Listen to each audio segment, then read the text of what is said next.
It's hard. I mean, That was pretty good. That Pretty was good trivia there. It was intense. Dueling Decades. All right, well, this game's all tied up, and we're heading into our first 2-point round. I have control of the board. You know what, gentlemen? Let's go to the television round. All right, let's just do it. All right. So if you happen to be watching the latest episode of Maple Leaf Wrestling on August 29th, 1984, you would have seen a tag team match that marked the WWF television debut of a wrestler who would become one of its most decorated champions. He'd also become the face of the company, a Hall of Famer, and at the center of one of the industry's biggest controversy.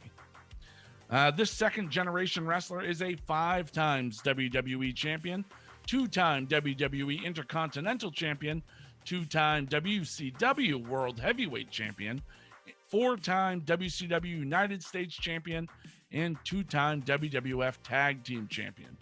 He was also ranked number 1 on the PWI 500 list, as well as a 5-time Wrestler of the Year award winner and a multi-time Wrestler of the Year winner and Most Hated Wrestler of the Year award winner.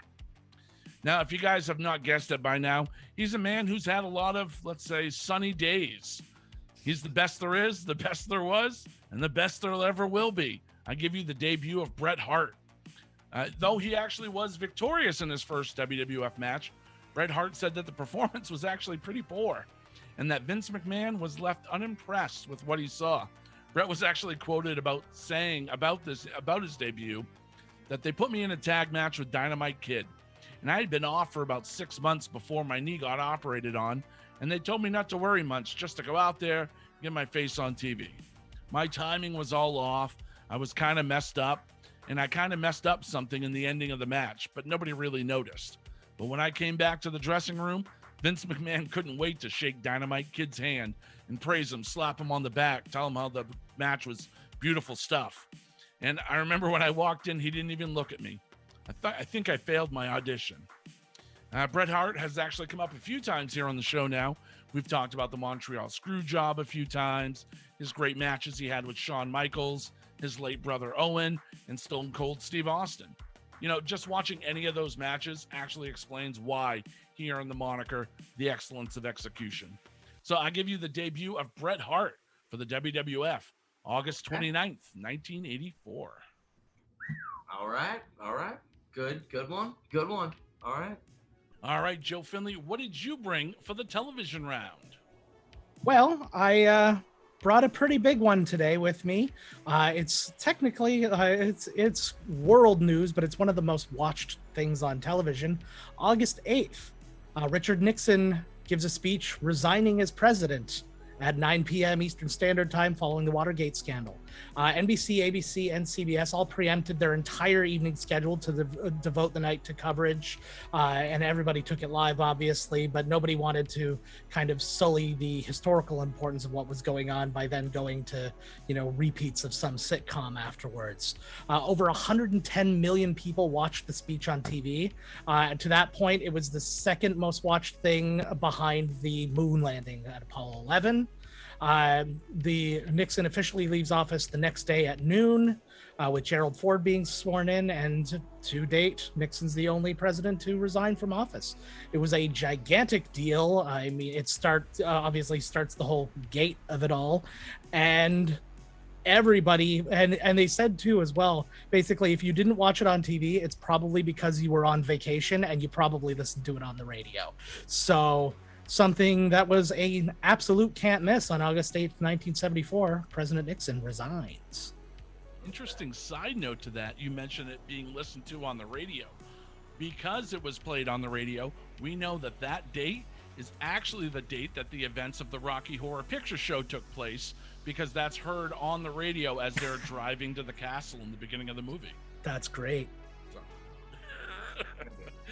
All right, Mancrush, what did you bring for the television round? Oh man, I really got to one up the historical value on mine. So let's go August 25th, 1994. I was actually a bit surprised that I found a show that was starting in August before the rest of the fall lineup even began.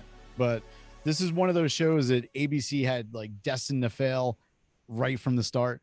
But unlike NBC did with Freaks and Geeks, where they moved it all over God's creation, it wasn't on the same night. Nobody knew where to find it. This show was just placed on the wrong night. But there were other reasons for canceling. I'll get into that later. But ABC, they had this show. It debuted on Thursday nights at 8 p.m. This is 1994, where it's competing with juggernauts like Friends, Martin, Mad About You, Living Single. All these shows were on at the same time. So needless to say, the ratings for this were total shit, but everyone that saw this show absolutely loved it. Anyway, this show, it followed the main character. Her name was Angela Chase, and it followed her through her ups and downs as a teenager in high school.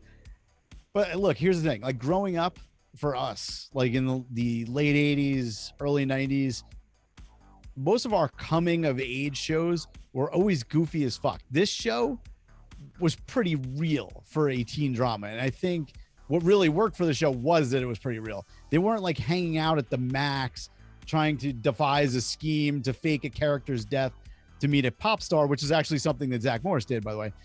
But instead, the show dealt with some real shit, like really demonstrated what kids went through on a daily basis going through high school. So pretty much any like shitty thing that a kid could deal with back then, they lumped into this show. Homophobia, violence, drug use, sex, alcoholism, homelessness, child abuse. They literally jammed everything into 19 episodes. All these things, they seem kind of commonplace now in 2021. You can turn on like Netflix, and I'm sure there's like 80 shows that are exactly the same.